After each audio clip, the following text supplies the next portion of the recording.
Hi guys, welcome to social post. నేను మీ జానక్య. Guys, ఇప్పుడున్న influencers అందరినీ మనం చూస్తున్నాం. కాకపోతే ఒకప్పుడే ఇన్ఫ్లుయెన్సర్ అయిపోయి మోటివేషనల్ స్పీచెస్ ద్వారా అండ్ మెయిన్గా కథలు చెప్పడంలో he's the expert. And Ramalakshman లాగా ఇద్దరు బ్రదర్స్, మరి వాళ్ళైతే ఇప్పటి వరకు ఎంతోమందిని మోటివేట్ చేస్తూ, ఇన్ఫ్యాక్ట్ అమ్మాయిల కంటే అబ్బాయిల సైడే ఎక్కువ తీసుకుంటూ మరి ముందుకెళ్తూ ఉన్న కృష్ణ చైతన్య గారు ఇప్పుడు మనతో పాటున్నారు. మరి అయితే మాట్లాడదాం. బోల్డ్ అని మోటివేషనల్ మరి కథలతో పాటు వెనకలు ఉన్న బోల్డ్ అని స్టోరీస్ కూడా అడిగి తెలుసుకుందాం.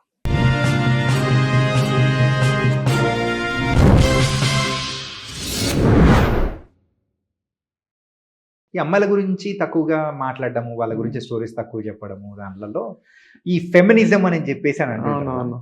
ఇప్పుడు ఇన్స్టాగ్రామ్లో ఒక ఫ్యాషన్ కూడా అయిపోయింది కదా, ఎక్కువ మంది అమ్మాయిలు కూడా ఐఎమ్ ఏ ఫెమినిస్ట్ అని చెప్పేసి పెట్టుకుంటున్నారు. మీ ఒపీనియన్ ఏంటి అసలు? నాకు అసలు నచ్చదు, అంటే ఓపెన్ గా చెప్తున్నా. నాకు ఎవరన్నా అబ్బాయిలు కూడా ఫెమినిస్టులు ఉండొచ్చు, అమ్మాయిలే ఫెమినిస్టులు ఉండాలని లేదు.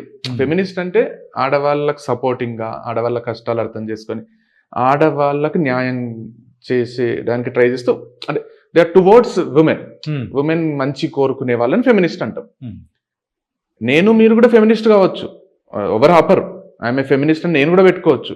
I like women, I want their success, I want there progress, I want their safety, I want there security. నేను వాళ్ళ కోసం నిలబడతా అంటే నేను ఫెమినిస్ట్ అవుతా. కానీ పాయింట్ ఏంటంటే మెజారిటీ ఆఫ్ ఉమెన్ ఫెమినిస్టులని పెట్టుకోవడం, ఫెమినిస్టులని బయటికి చెప్పుకోవడం వల్ల తెలియని ఒక జెండర్ డిస్క్రిమినేషన్ జరుగుతుంది. వై ఓన్లీ ఇప్పుడు అంటే నువ్వు ఫెమినిస్ట్ అనుకో, ఫర్ ఎగ్జాంపుల్ ఒక అమ్మాయి ఫెమినిస్ట్ అనుకుంటే వాళ్ళ అమ్మ నాన్న కొట్లాడితే వాళ్ళ అమ్మకే సపోర్ట్ చేస్తుందా? వాళ్ళ నాన్నకు చేయదా? వాళ్ళ నాన్న తప్పు లేకపోయినా చేయదా? వాళ్ళ తమ్ముడు చెల్లెలు కొట్లాడితే ఓన్లీ చెల్లెల సైడ్ ఉంటుందా? So why is your mind preoccupied? నీ మైండ్లో నేను ఆడవాళ్ళకే సపోర్ట్ ఉంటాను ప్రీ ఆక్యుపైడ్ మైండ్ ఏముంది? నువ్వు మనిషికి సపోర్ట్గా ఉండు. అది ఆడగాని మొగ్గ కానీ తప్పే, కరెక్టే. Why are you taking one side? ముందే ఎందుకు తీసుకుంటున్నావు అనేది నా పెద్ద question. And one more thing ఏంటంటే, నేను నాకు తెలిసిన గర్ల్స్ కి చెప్తుంటా, you become less attractive when you portray yourself as a feminist అని నేను చెప్తా. ఇగో నువ్వు అంటున్నావు నేను ఫెమినిస్ట్, నాకు పెళ్ళి అయితే నాకు ఆడపిల్లనే పుట్టాలి, నాకు కూతురు అంటేనే ఇష్టము. కూతురే నువ్వు అట్లా మాట్లాడుతున్నావు కరెక్టే. యాజ్ ఎ బాయ్, అబ్బాయిలుగా మాకు అట్లా మాట్లాడేటోళ్ళు తక్కువ నచ్చుతారు. ఇది ఎంతమందికి తెలుసో తెలియదో కానీ జనరల్గా న్యూట్రల్గా ఉన్న ఆడపిల్లలు, బాయ్స్ సైడ్ కూడా తీసుకునే ఆడపిల్లలు, బాయ్స్లో కూడా మంచోళ్ళు ఉంటారు అని గ్రహించే ఆడపిల్లలు, బాయ్స్ అంటేనే చెడ్డోళ్ళు అనుకోని ఆడపిల్లలు, నేను ఒక అమ్మాయిని, నేను అమ్మాయి సైడే నిలబడతా, నేను అబ్బాయిలను హేటే చేస్తా అనే ఆడపిల్లల కంటే న్యూట్రల్గా ఉండి మంచిగా అబ్బాయిలైనా అమ్మాయిలైనా ఒకటేలాగా చూసి కూల్గా ఉండి అందరితో ఫ్రెండ్లీగా ఉండి ఎవరిని జడ్జి చేయకుండా ఉండే ఆడపిల్లలకు అట్రాక్షన్ ఎక్కువ. వీళ్ళు ఎందుకు చేస్తారో అర్థం కాదు. ఇప్పుడైనా హ్యూమనిజము, హ్యుమానిటీనో అని పెట్టుకోండి. హ్యుమానిటీ మంచిగా ఉంటుంది. I support. ఇప్పుడు కుక్కల ఆమె డాగ్ లవర్ అని అంత గట్టిగా పెట్టుకున్నప్పుడు ఆమె హ్యూమన్ లవర్ అని పెట్టుకోండి. Why only women lover? Women side female ఎందుకు? అంతా ఎందుకు? కానీ హైలైట్ ఏంటంటే రీసెంట్ గా పూణే ఇష్యూ ఒకటి జరిగింది, విన్నారా? సియా అగర్వాల్, సియా గోయల్ వాళ్ళ ఫియాన్సీని తోసి చంపేశారు ఇట్లా అని చెప్పేసి.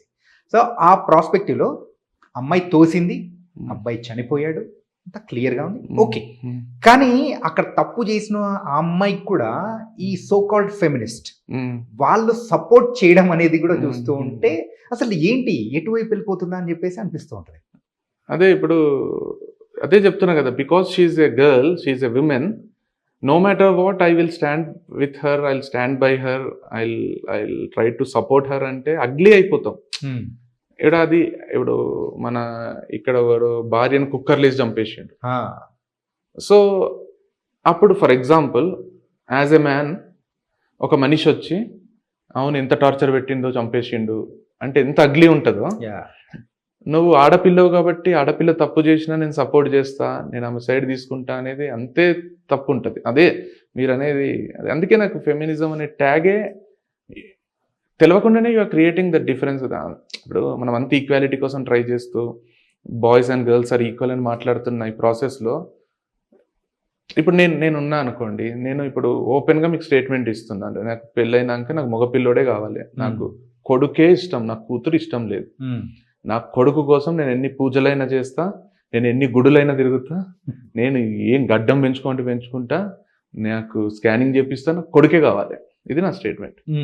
ఇప్పుడు రేపు పొద్దున ఇది మీరు ప్రోమోలు వేసినా లేకపోతే ఇది ఇంటర్వ్యూలు ఉంచినా దీని మీద పెద్ద క్రిటిసిజం వస్తుంది, టూ మచ్. ఎందుకంటే వీడు ఏంది 2026లో కొడుకు కావాలంటే ఇట్లాంటి వాళ్ళ వల్లనే సమాజం నాశనం అయిపోతుంది అంటారు.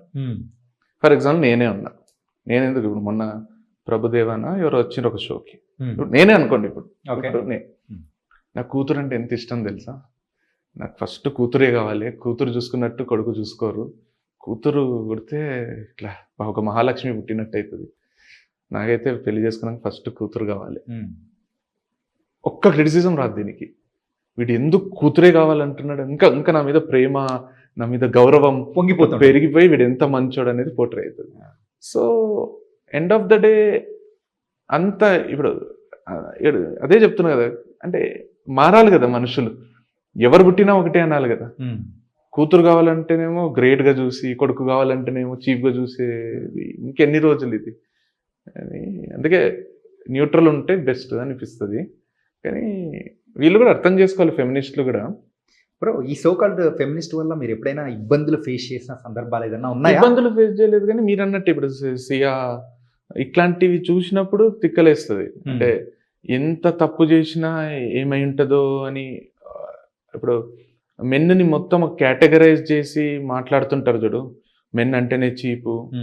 ఇప్పుడు మనకు ఇప్పుడు ఊ అంటావా మావా ఊ అంటావా పాట ఉంది, దాంట్లో ఎట్లున్న ఆడపిల్ల అయితే చాలు అనే మీనింగ్ ఉంటుంది దాంట్లో. మగవాళ్ళకు నల్లగుండని, తెల్లగుండని, పొట్టిగుండని, నల్లగుండని, ఏమన్నా ఉండని, నువ్వు అంటావు ఊ అంటావా అనేది ఉంటుంది. సో ఇన్ఫ్యాక్ట్ అదే పాటని నువ్వు రివర్స్ చేసి రాసింటే ఎవరు యాక్సెప్ట్ చేయరు. అంటే మనం యాక్సెప్ట్ చేస్తున్నాం కదా అని ఏది పడుతుంది మొత్తం మెన్ అంతా ఒక కేటగరైజ్ చేసి మెన్ అంటేనే ఇట్లా, మెన్ అంటేనే అట్లా అనేది చేసినప్పుడు ఇబ్బందే అవుతుంది. అంటే మనసుకు చాలా బాధ అవుతుంది. అంటే నాకు అదే అనిపిస్తుంది, కుక్కల్ని ఎంత సపోర్ట్ చేస్తారు కానీ పిచ్చి కుక్కలు కూడా ఉంటాయి, అవి కరిస్తే పిచ్చి ఎక్కుతుంది. కొన్ని కుక్కలకు ఇంజెక్షన్ ఏమో ఇవ్వకుండా రేబీస్ వస్తుంది. అట్లనే మనం కుక్కలన్నింటినీ హేట్ చేయం కదా, అట్లనే మెన్ను కూడా. మెన్నులో కూడా కొందరు రేపిస్టులు ఉంటారు, కొందరు చిల్లర వాళ్ళు ఉంటారు, కొందరు కామ పిశాచులు ఉంటారు, చిన్నపిల్లల్ని రేప్ చేస్తుంటారు, ఇట్లాంటి వేస్ట్ గాళ్ళు ఉంటారు. వాళ్ళ ఎగ్జాంపుల్స్ తీసుకొని మొత్తం మెన్ అంతా అట్లే ఉన్నారంటే మీ నాన్న అట్లా లేడు కదా, మీ అన్న అట్లా లేడు కదా, మీ ఫ్రెండ్ క్లోజ్ ఫ్రెండ్ అట్లా లేడు కదా. సో ఇంతమంది మెన్ నీ చుట్టూ ఉన్నారు కదా, చాలాసార్లు అరే నన్ను ఇంటి వరకు డ్రాప్ చేయరా, ఒక్కదాన్ని పోవడానికి భయం అవుతుంది అని ఒక నీ క్లాస్మేట్నో, నీ సీనియర్నో, నీ పక్కింటి అన్ననో ఎవరినో అడిగింటావు. So they are so protective, నిన్ను సొంత చెల్లెళ్ళలాగా చూసుకునేటోళ్ళు, నిన్ను వాళ్ళ అమ్మకి ఇచ్చిన గౌరవం ఇచ్చేటోళ్ళు కూడా ఉంటారు. అవన్నీ మర్చిపోయి నువ్వు నేను ఉమెన్ అని కూర్చుంటే ఏమో వాళ్ళకి ఎక్స్పీరియన్స్లు జరిగింటాయేమో.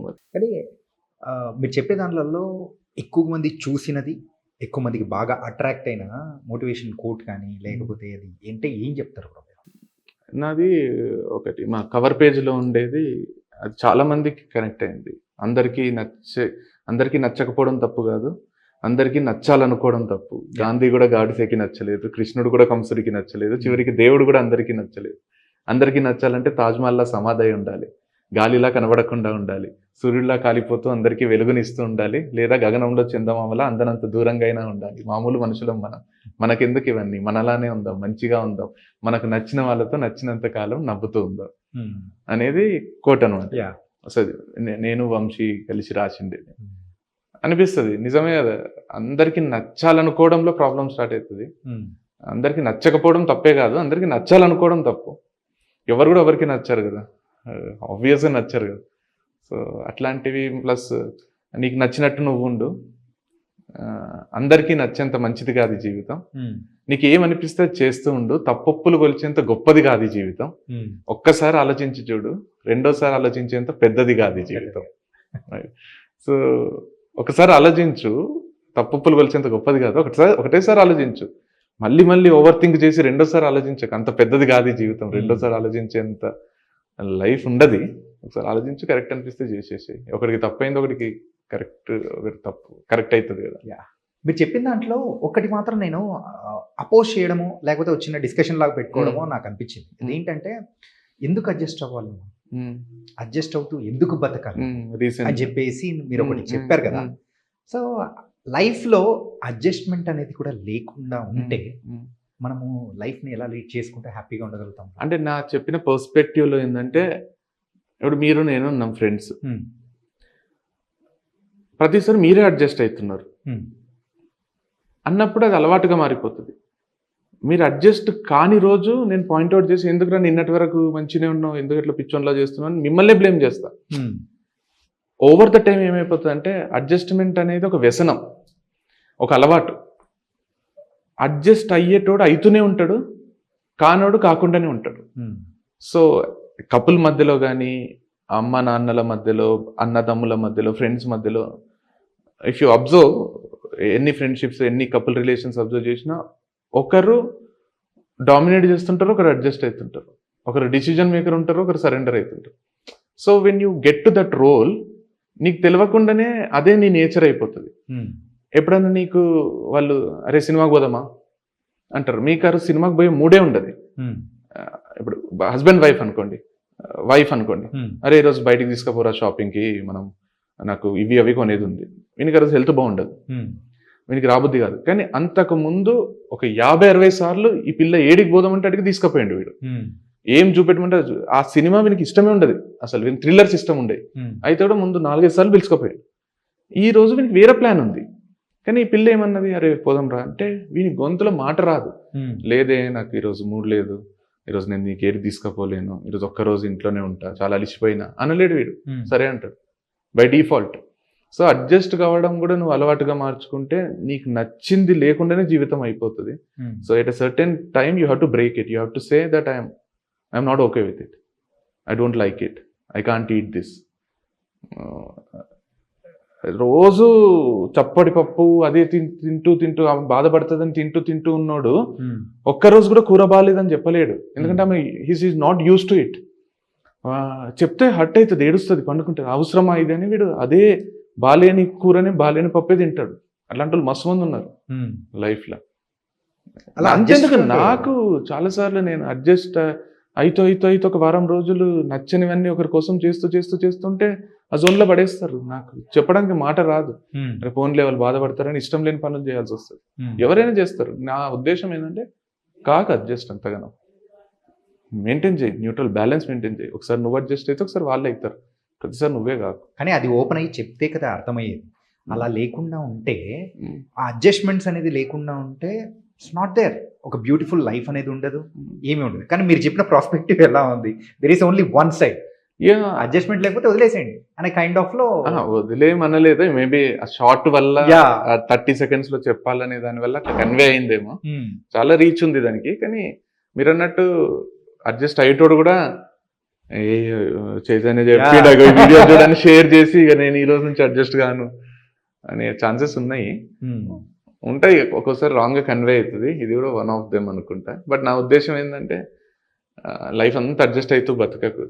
అంతెందుకు, మన పాతకాలంలో మన అమ్మలు లేడీస్ ఉంటుండ్రు కదా, వాళ్ళకు ట్యూనే మైండ్ అట్లా చేస్తుండ్రి. మొగుడు చెప్పింది విను, వాడు చెప్పిందే విను, దేవుడు పతి అంటే పరమాత్మ అన్న ట్యూన్ చేసేసి వాళ్ళకు సొంత ఒపీనియన్ లేకుండానే పెరిగిండ్రు మన అమ్మమ్మలు తాతమ్మలు, వీళ్ళ జనరేషన్ అంటున్నాను. సో అట్లా కాకండి అని చెప్పిన నేను. ఇప్పుడు రివర్స్ అవుతుంది, ఇప్పుడు కంప్లీట్ రివర్స్ లేండి. ఇప్పుడు బాయ్స్ గర్ల్స్ అయ్యిండ్రు, గర్ల్స్ బాయ్స్ అయ్యిండ్రు చాలా విషయాల్లో. Something different. ఓ డబ్బు అనేది ఒక జీవితం, డబ్బు లేకపోతే లైఫ్ లేదురా బై అని చెప్పేసి కూడా మీరు చాలా సార్లు చెప్పిన. అది పర్సనల్ ఎక్స్పీరియన్స్ వల్ల వచ్చిందా లేకపోతే ఏంటి బ్రో? రియాలిటీ అంతే. డబ్బు ఎంత డబ్బు ఉంటే అంత సంతోషంగా ఉండొచ్చు, డబ్బుతో కొనలేనివి కూడా ఉంటాయి అనేది ఎంత నిజమో, డబ్బుంటే కొనగలిగేటివి ఉంటాయి అనేది కూడా అంతే నిజం.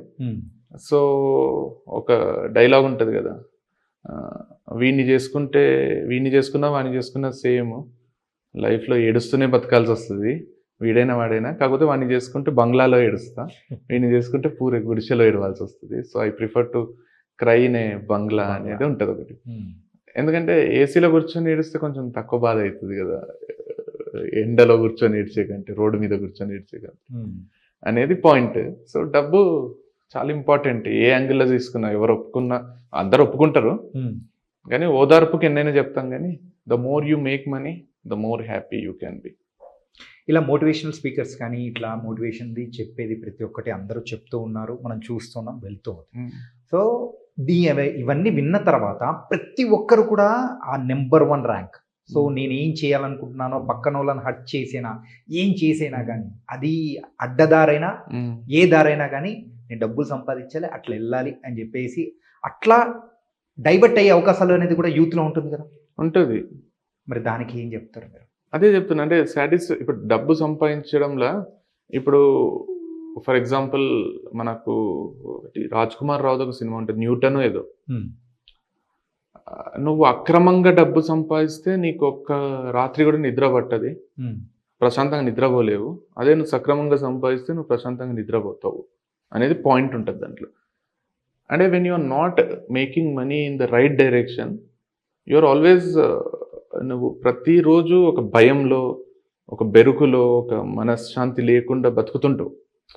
సో అది చూజ్ చేసుకోవాలంటే నాకు అనిపిస్తుంది, అందరు అంటారు కదా అక్రమంగా డబ్బు సంపాదించిండు, ఎంజాయ్ చేస్తున్నాడు లైఫ్, కర్మ లేదు, ఏం లేదు, దేవుడు లేడు, ఏం లేదు, ఎంజాయ్ చేస్తున్నట్టు మనకు అనిపిస్తుంది, కానీ వాడు భయంగానే బతుకుతాడు. ఇప్పుడు నాకేమనిపిస్తుంది అంటే, చిన్నగా మనం బైక్లో పోతున్నాం, ఎవరికో ఏదో తగిలిచ్చినాం అనుకోండి, తప్పించుకొని వచ్చేసినాం, వాడు కనుక్కుంటాడా, లేకపోతే వాడు ఇంటికి వస్తాడా, వాడు నా బండి నంబర్ చూసింటాడా, వాడు పోలీస్ కేసు వేసింటాడా అనేది భయం ఉంటుంది. సో చిన్న తప్పుకే అంత భయం ఉన్నప్పుడు మనకు, వీళ్ళు పెద్ద పెద్ద తప్పులు చేస్తుంటారు, కోట్ల స్కాములు చేస్తుంటారు. పెద్ద పెద్ద పొలిటీషియన్సే జైలుకి పోయింటారు కదా స్కాములు చేసి. జనరల్ పబ్లిక్ ఎంత, ఏదో ఒక రోజు పట్టుకుంటారు, ఏదో ఒక రోజు నువ్వు దొరికిపోతావు. సో దొరికిపోతానేమో అనే భయంతో ప్రతిరోజు, ఇప్పుడు ఫర్ ఎగ్జాంపుల్ వీడ్ ఉంటుంది, గంజాయి ఉంటుంది, లేదా మనకు వేప్ ఉంటుంది, ఇది బ్యాన్ ఇండియాలో. నువ్వు కార్లో పెట్టుకొని తిరుగుతున్నావు అనుకుందాం, చెకింగ్లు ఉంటాయి. మనం ఊటీకో లేకపోతే తిరుపతి సైడో ఇటు వేరే స్టేట్కో పోయినప్పుడు చెకింగ్స్ ఎక్కువ ఉంటాయి. నీ కార్లో ప్రతిదీ ఉంది, లైసెన్స్ ఉంది, పొల్యూషన్ ఉంది, ఒక్కటి కూడా ఇల్లీగల్ థింగ్ నీ కార్లో లేదు. నీకు మొత్తం అన్ని సీట్ బెల్ట్ వేసుకున్నావు, మంచి దర్జా పోతున్నావు అనుకో, నువ్వు ఏ స్టేట్గా నువ్వు ఎక్కడ నువ్వు ఒక 10 మంది పోలీసు వాళ్ళు రాని నీకు ఇంత భయం కాదు, because you have everything with you. కానీ నీకు ఇట్లాంటి ఇల్లీగల్ థింగ్స్ ఏమైనా పెట్టుకొని నువ్వు పోతున్నావు అనుకో, లేదా లైసెన్స్ లేకుండా పోతున్నావు అనుకో, నేను పట్టుకోకపోని నీకు ఇట్లా దూరం నుంచి ఒకడు కనిపిస్తున్నా భయం అవుతుంది, అరే వీడు ఆపుతాడేమో, నేను దొరికిపోతానేమో. నువ్వు దొరకవు సేఫ్గా మొత్తం తిరిగి నెల రోజులు ఎంజాయ్ చేసి వస్తావు. కానీ ప్రతి సెకండ్ ఒకరిని చూస్తుంటే, అరే వీడు నా దగ్గరికి వస్తున్నాడా, వెతుకుతాడా, దొరుకుతుంది. సో సేమ్ మీరు అన్నట్టు రాంగ్ వేల డబ్బులు సంపాదించడం కానీ, రాంగ్ డైరెక్షన్లో మన లైఫ్ స్టైల్ ఉండడం కానీ, అనుక్షణం ఒక భయం ఉంటుంది. ఆ భయంతో బతికినా చచ్చినట్టే. సో మనం కాన్ఫిడెంట్గా ఎన్ని రోజులు బతికినా హ్యాపీగా లీగల్గా ట్యాక్సులు కట్టుకుంటా మంచి దారిలో డబ్బు సంపాదించుకుంటే ఆ గర్వము, ఆ హ్యాపీనెస్ వేరు. ప్రేమ గురించైనా డబ్బు గురించైనా కానీ మీరు చెప్పే కొటేషన్స్ కానీ ఏదైనా కానీ ద పర్సనల్ ఎక్స్పీరియన్సెస్ ఏదన్నా ఉన్నాయా? ఉన్నాయి, అన్ని మోస్ట్లీ 80% పర్సనల్ ఎక్స్పీరియన్సెస్. ప్రేమ అయినా, ఫ్రెండ్షిప్ అయినా, డబ్బు అయినా అన్నీ చూసి, ఇప్పుడు చిన్నప్పుడు కూడా చాలా రెంట్ కట్టడానికి ఉండకుండే ఒక్కోసారి డబ్బులు, అంటే చాలా ఇబ్బంది ఉంటుండే. స్కూల్లో ఫీజు కట్టకుంటే బెంచ్ మీద నిలబెడుతుండ్రి. మా తమ్ముడైతే ఒకసారి ఫీజు కట్టలే మా డాడీ,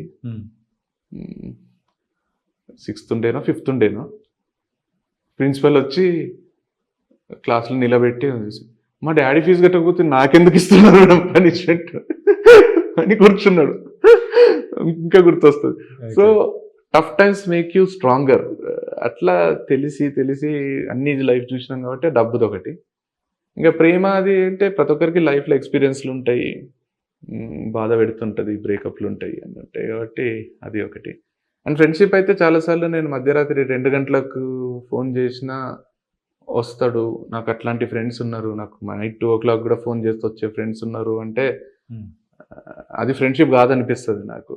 నైట్ 2 o'clock ఫోన్ చేస్తే వస్తారు, ఫ్రెండ్స్ అన్నాక వస్తారు. కానీ సర్టెన్ ఫ్రెండ్షిప్స్ ఉంటాయి, మనము వాళ్ళతోని 1 year కూడా మాట్లాడము, కానీ నెక్స్ట్ డే 1 year తర్వాత మాట్లాడిన ఫస్ట్ ఫోన్ కాలే నిన్న మాట్లాడినట్టు ఉంటుంది.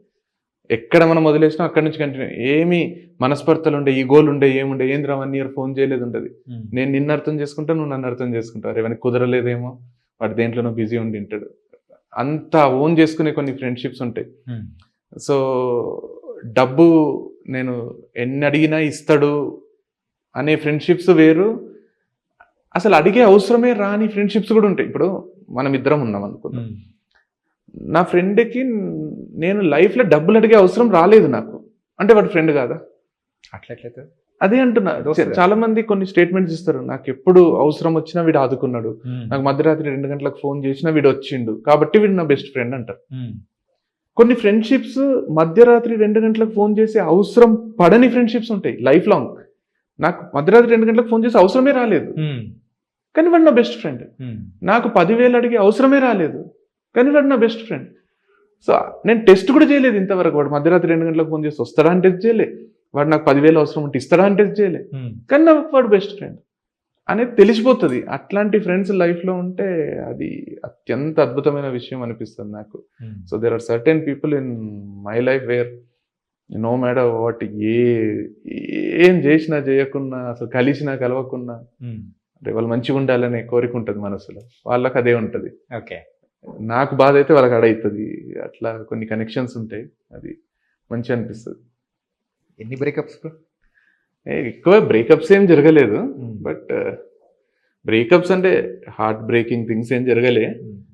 కానీ when a man and a women, అబ్బాయి అమ్మాయి ఫ్రెండ్షిప్ స్టార్ట్ అయినాక ఫీలింగ్స్ అనేటివి జనరేట్ అవుతాయి.